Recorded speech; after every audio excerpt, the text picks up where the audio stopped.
اگر ہمارا عقیقہ نہیں ہوا ہو تو کیا ہم اپنے بچوں کا عقیقہ کریں تو کیا ان کا عقیقہ ہو جائے گا؟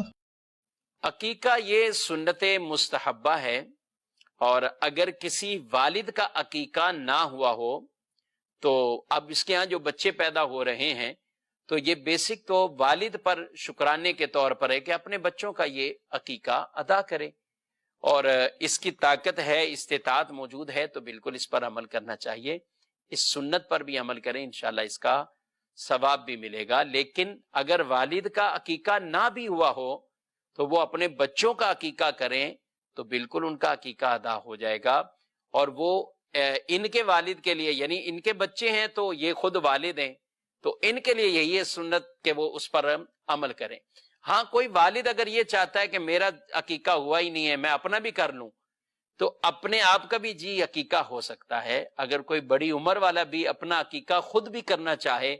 اور اس عمر میں بھی کرنا چاہے تو وہ عقیقہ ہو سکتا ہے۔ جس طرح دوسروں کی طرف سے، یعنی بیٹا ہے تو اس کی طرف سے 2 حصے کیے جاتے ہیں یا 2 بکرے کیے جاتے ہیں، تو یہ اپنے لیے بھی 2 حصے یا 2 بکرے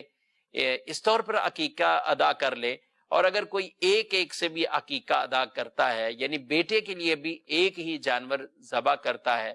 چاہے بکرا ہو یا دمبا ہو، ایک ہی کرتا ہے تو بھی عقیقہ ہو جائے گا۔ تو لہذا والد اگر اپنا عقیقہ اپنی زندگی میں اب بھی کرنا چاہیں تو عقیقہ ہو سکتا ہے، کر لینا چاہیے۔